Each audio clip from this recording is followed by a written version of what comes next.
할렐루야. 그리스도를 날마다 누리는 예배 4월 10일 말씀 보겠습니다.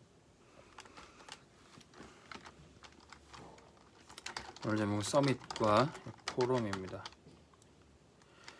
서밋은 인생의 작품을 남기고 하나님이 이렇게 나를 인도하셨다, 이렇게 역사하셨다, 그것을 포럼할 수 있어야 됩니다. 여기 이제 중직자는 산업인으로서 그 산업 현장의 선교사로서 어떤 포럼을 남겨야 되겠습니까? 요셉은 이런 포럼을 남겼죠. 창세기 45장 1절에서 5절. 형님들이 나를 판 게 아니라 하나님이 생명을 살리기 위해서 나를 이 애굽에 먼저 보낸 겁니다.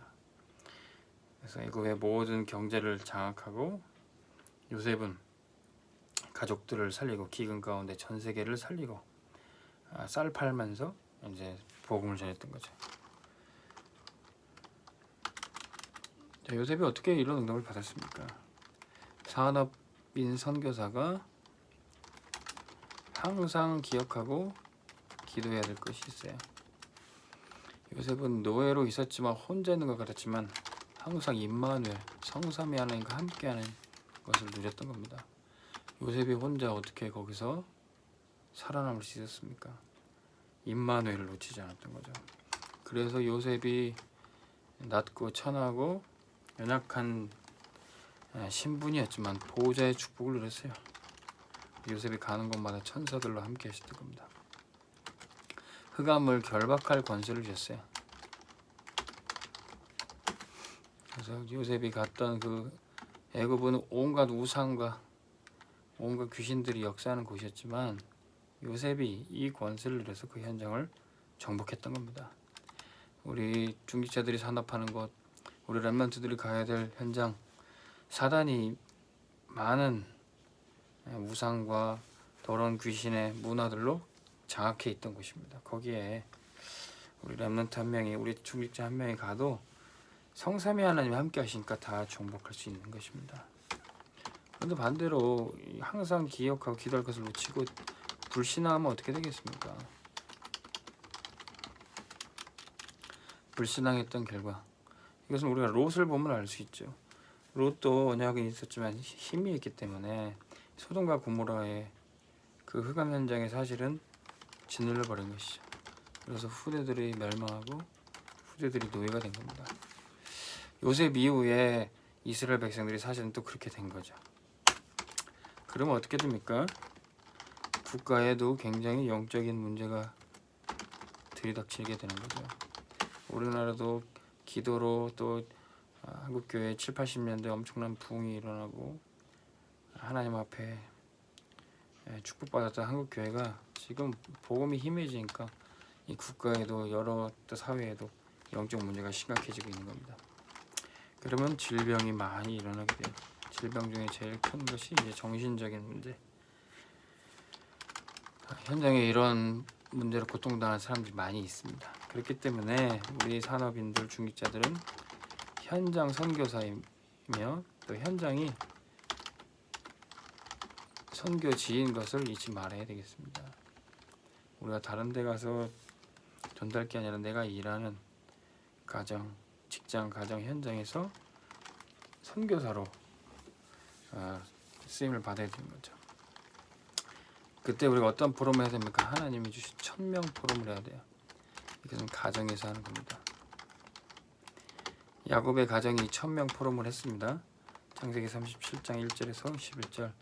야곱이 베델로 올라가서 그 아들들에게 언약을 회복하고 또 예배를 회복하면서 늘 말씀을 전달했어요. 이제 근데 다 같이 아들들이 말씀을 들었지만 포럼을 해보니까 말씀을 어떻게 받은지 알잖아요. 근데 다른 아들들은 수준이 먹을 거 입는 거 왜 동생만 색동옷을 입혔냐, 그런 수준으로 포럼을 하는 거죠. 우리도 사역자도 말씀을 전해 보는데 말씀 받은 분들이 포럼을 하는 거 들어보면은 이분 안에 과연 말씀이 전달됐나 안 됐나 그걸 확인할 수가 있는 거죠. 그런데 이때 요셉은 어떤 포럼을 했습니까? 하늘의 해와 달 별들이 내게 절하야 되다. 하나님 주신 꿈에 대해서 포럼을 하게 된 거죠. 야곱의 가정은 이런 포럼을 하는 곳이었어요. 그 포럼을 야곱이 듣고 마음에 두었다 그랬어요. 우리 렘넌트들이 하나님이 말씀을 심으셨을 때 하는 포럼들이 있습니다. 우리 교사들이 주일학교 또 청소년부 예배를 드리고 렘넌트들과 하는 포럼이 있어요. 그것을 들어주고 마음에 담아주고 기도 배경만 돼준다 그래도 이 렘넌트들은 이 말씀과 포럼 따라 응답받게 돼 있습니다. 하나님은 사실은 누구를 이방에 보낼까? 창세기 15장 13절 아브라함에게 미리 말씀하셨어요. 너의 후손들이 이방에서 400년 동안 객이 될 것이다. 하나님은 이방에 애굽에서 이스라엘 백성들이 객이 되고 거기서 번성할 것을 계획하셨어요. 근데 누구를 보낼 것인가? 하나님은 요셉을 말씀 붙잡고 언약 붙잡은 요셉을 준비시켰던 겁니다. 하나님이 이 요셉에게 천명을 주신다. 이 천명이 우리 렘넌트들이 가정에서 발견되도록 우리 산업인들이 가정에서 누리도록 해야 되는 겁니다. 두 번째 소명 포럼입니다. 소명 포럼은 현장에서 우리 직장이나 학교 현장에서 요셉이 이제 하나님의 천명을 받고 애굽으로 갑니다. 그런데 보디발의 집에서 무엇을 보게 됩니까? 보디발의 집의 모든 경제를 맡으면서 애굽의 군대 장관의 집의 경제예요. 보통 경제는 아닐 겁니다. 그래서 그런 경제를 다 도맡아서 꾸리면서 경제 공부를 하게 되는 거죠. 창세기 40장 1절에서 23절 누명 써서 감옥에 갔지만 거기에 정치범들이 오는 수용소였어요. 거기서 장관들에게 답을 주고 거기서 정치를 배우게 되는 겁니다. 그리고 마침내 창세기 41장 38절 바로왕 앞에서 답을 주고 비로소 바로왕에게 복음을 전해주는 선교의 역사가 시작이 되는 겁니다. 바로가 하나님이 살아계시고 하나님의 감동된 요셉인 걸 깨달았을 때 그때부터 애굽의 선교의 문은 활짝 열려지는 겁니다. 우리가 갔던 곳에 직장의 사장님이 회장님이 복음을 받았다. 그럼 선교의 문은 활짝 열리게 되는 거예요. 군부대 지휘관이 대장님이 복음을 받았다. 그러면 그 부대에는 전도운동이 일어나는 겁니다. 이 현장에 우리가 이런 소명 포럼을 해야 돼요. 자, 그리고 사명 포럼, 우리 교회에서 해야 되는 포럼입니다. 교회는 어떤 곳입니까? 세계 복음화하기에서 하나님이 세우신 곳이. 제자들에게 사도들에게 초대교회에게 말씀하셨어요. 너희는 가서 모든 민족으로 제자를 삼으라. 마태복음 28장 18절에서 20절. 자, 그런데 우리가 꼭 가서 먼저 복음화 시켜야 될 세계 현장이 어디입니까? 가정과 가문이지. 가문 복음화. 주 예수를 믿으라. 그리하면 너와 내 집이 구원을 얻으리라.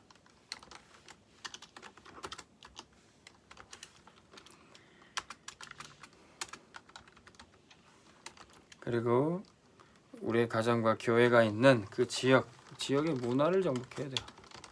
문화 복음화.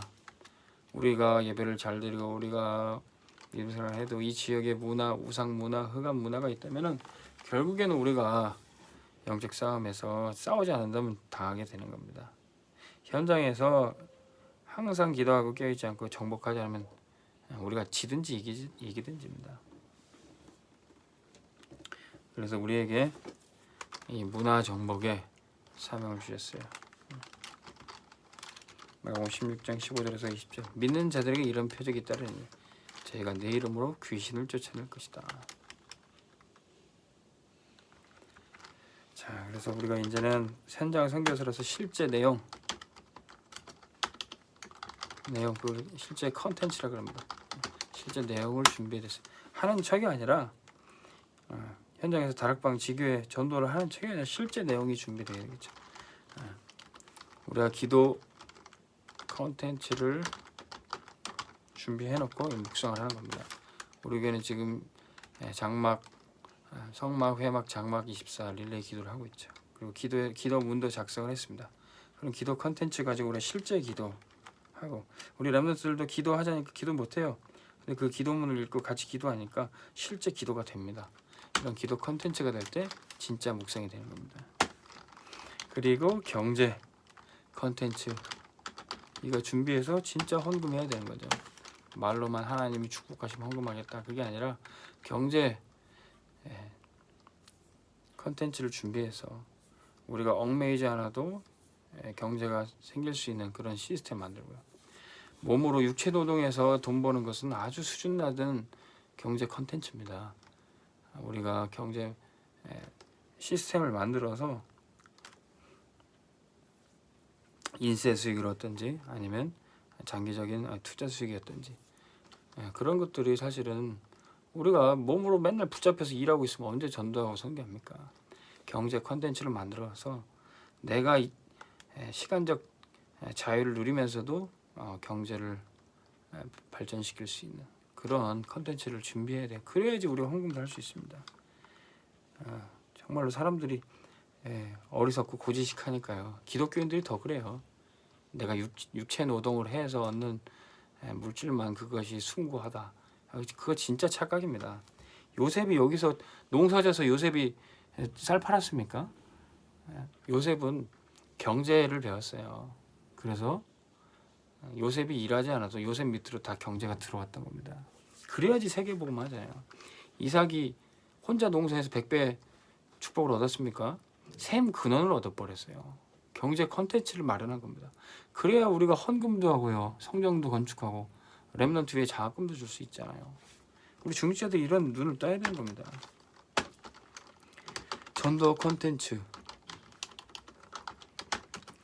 길거리 다니면서 하는 전도도 너무 귀중하지만 정말로 전도 컨텐츠가 있어야 되는 거죠. 이런 유튜브 메시지 또는 이 시대 237에 소통될 수 있는 이 전도 컨텐츠를 만들어야 되는 거죠. 그래야 우리가 전 세계에 소통할 수 있는 선교가 되는 겁니다. 오늘 여러분들에게 우리 산업인들에게 중직자들에게 이 현장의 선교사로서 실제 내용이 준비되길 바랍니다. 정말로 기도 응답 받으시고 정말로 경제 응답도 받으시고 정말로 나의 가정과 직장에 전도 운동이 일어난 축복이 있기를 주의 이름으로 축원합니다. 하나님 아버지 감사합니다. 나의 인생에 하나님이 이렇게 역사하시고 이렇게 전도하게 하셨고 이렇게 경제 응답을 주셨고 포럼할 수 있는 하나님 그 순간이 날마다 오도록 인도하여 주옵소서. 하나님 항상 기억하고 기도할 것이 성삼위 하나님 나와 함께 하시고 나이가 가는 곳마다 하늘 군대가 동이 되고 흑암이 결박되게 하시니 감사를 드립니다. 하나님 가정에서 우리 렘넌트들과 함께 1000명이 포럼되어지고 또 직장에서 소명이 발견되고 또 우리 교회가 세계복음화해야 될 사명을 가진 것을 포럼하게 하여 주옵소서. 예수 그리스도의 이름으로 기도합나이다. 아멘. 승리하시기 바랍니다.